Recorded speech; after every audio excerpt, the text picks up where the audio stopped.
You know, next time I see Doga, I think I'm gonna have to talk to him about the air conditioning. It's not as effective as it could be. I mean, we don't have to worry too much about that because we're about to leave, but still, it's something I should talk to him about. It's not exactly cool in here right now. Sid, what is this?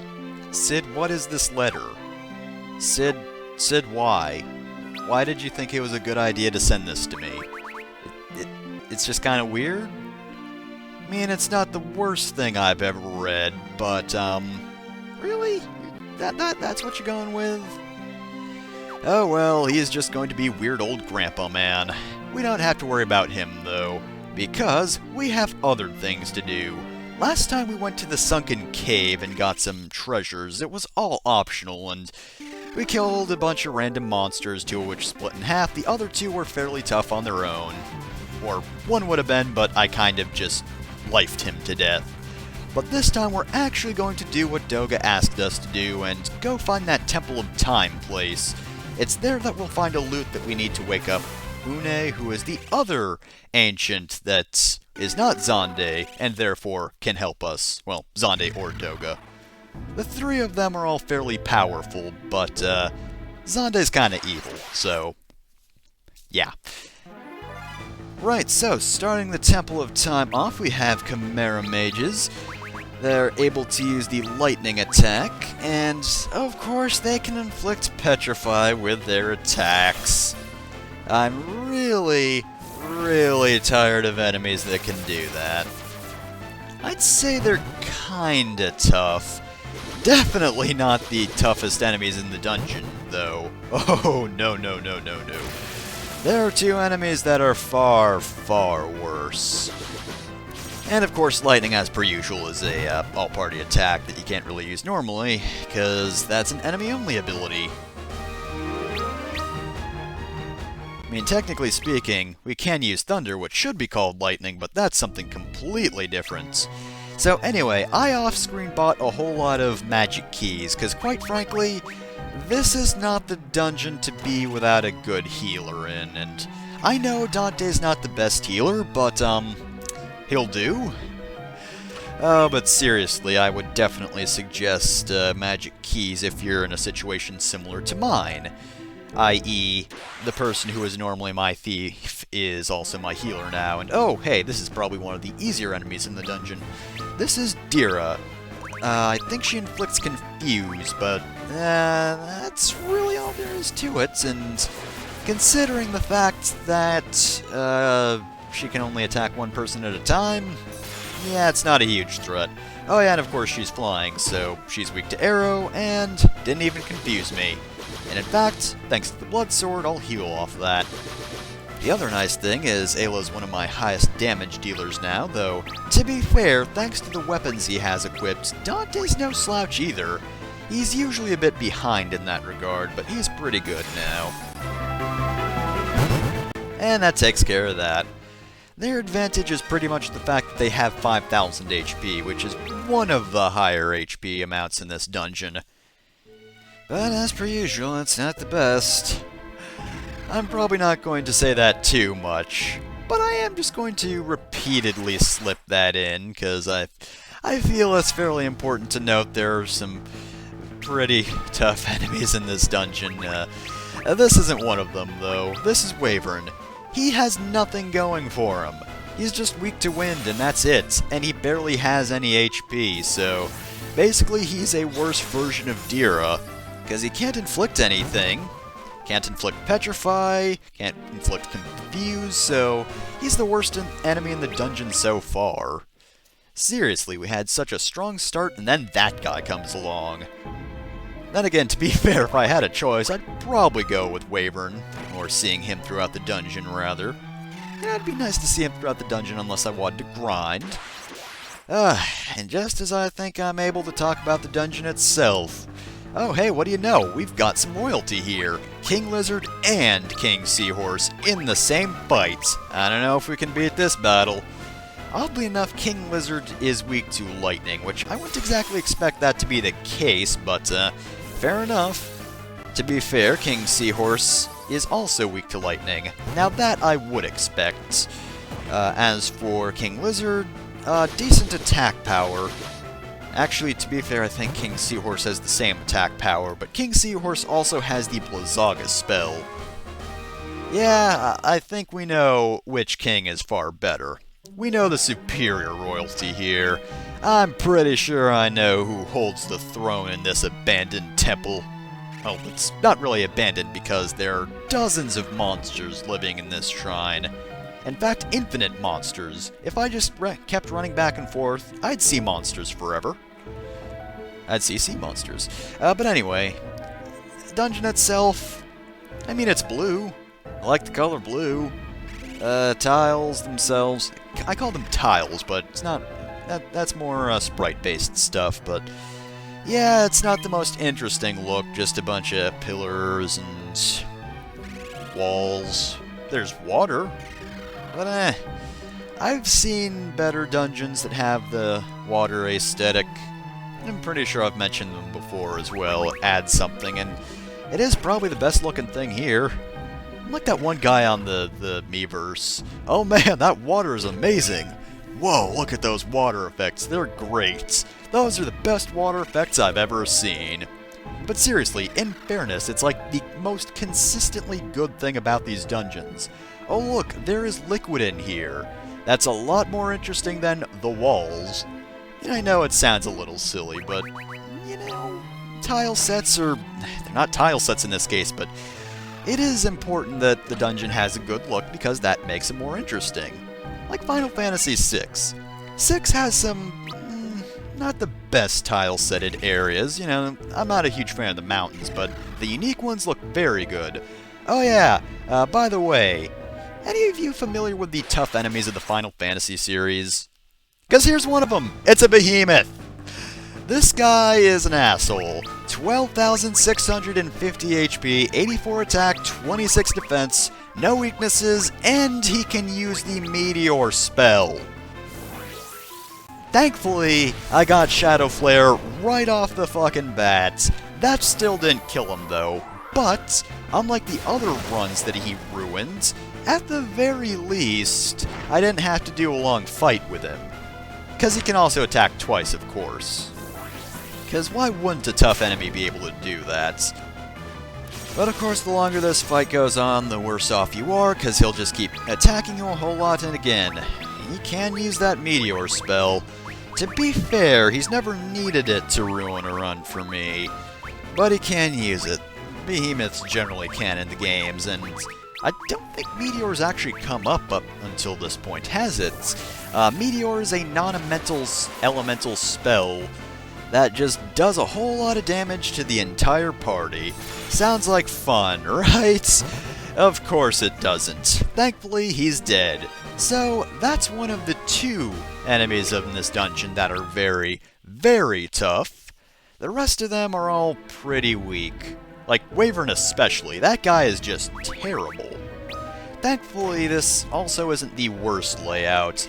There are a lot of optional doors to go through, but they're not huge detours, and to be fair, I don't think there are really many dead ends. Generally, it's just, more or less just treasure areas. This treasure, however, is fairly far away. And oh, by the way, Dragon! Yeah, that's the name of the enemy, just Dragon.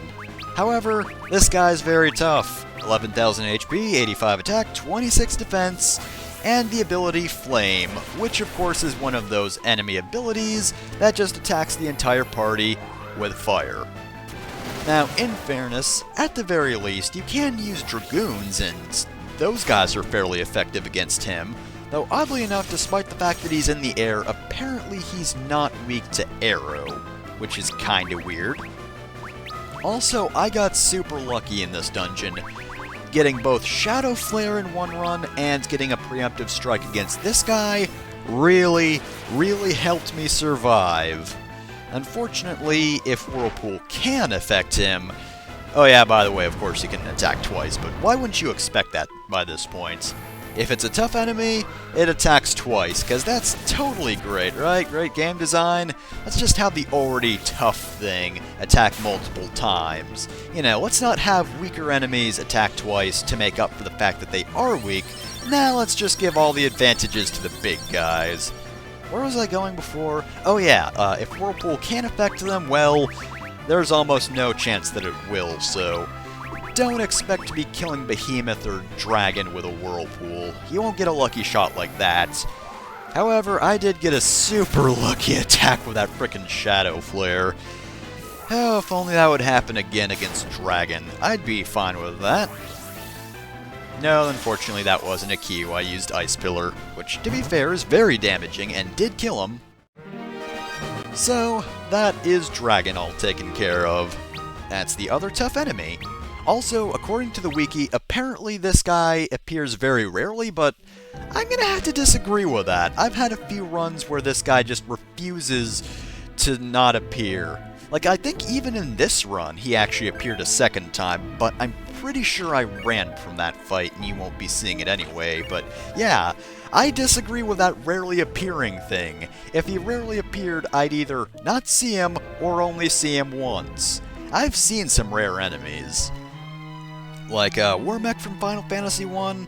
Last run I did of that game, I tried to look for him and I never found him. There's some enemies in Final Fantasy IV that aren't even that tough, but it's hard to find them anyway. Why? I don't know. Rare enemies are kinda dumb unless they're, you know, actually tough. Like Dragon there. Like, I would not mind if he was legitimately a very hard enemy to find, because quite frankly, I don't want to fight him anyway. Same with Behemoth.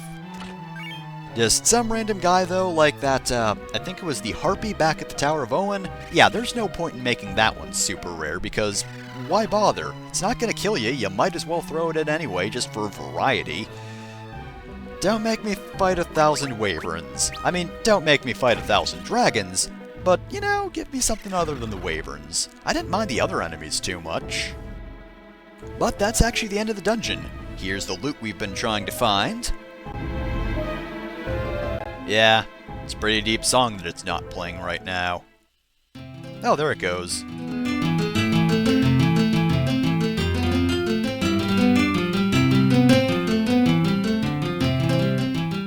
To be fair, that is a really nice song.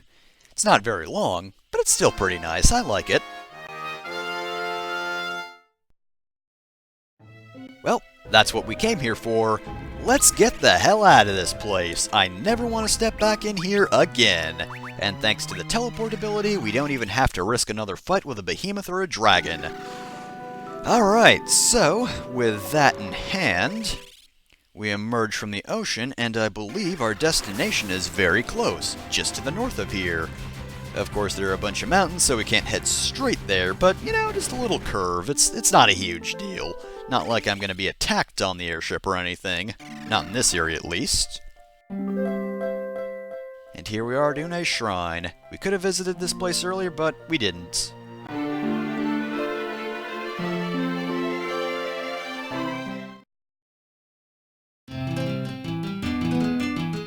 Wake up! Wake up!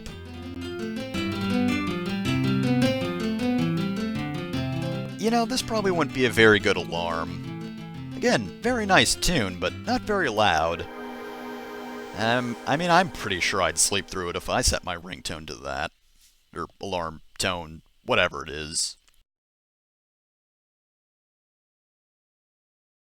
By the way, meet the best character in the game.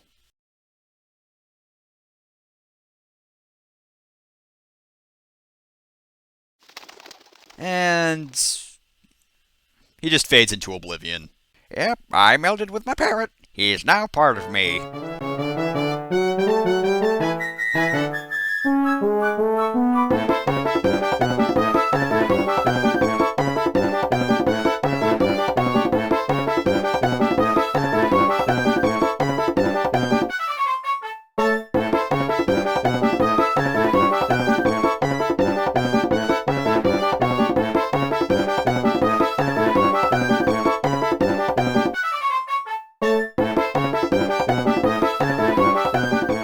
Normally I have a problem with short introductions, but here it actually feels like it's on purpose.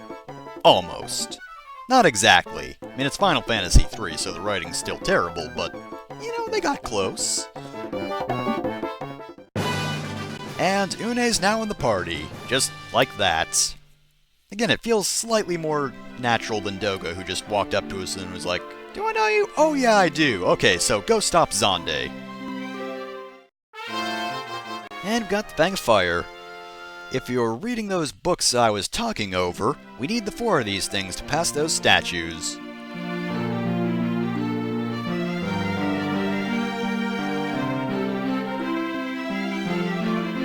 Oh yeah, no problem, Unei. I've already seen this in an optionally read book. Optionally read? Is that even a thing?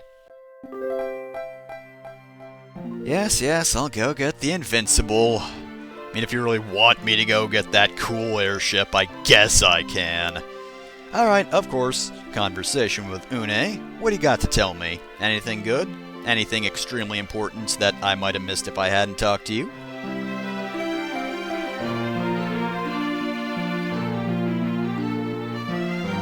So remember, just before we woke up in Amur?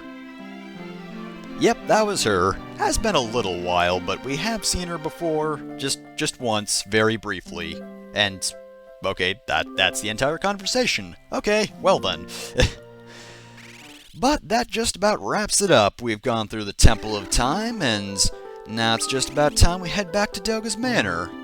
So, next time on Final Fantasy III, I guess we'll go find that invincible thing. I mean, nobody's actually told us to do that, I just figured we would.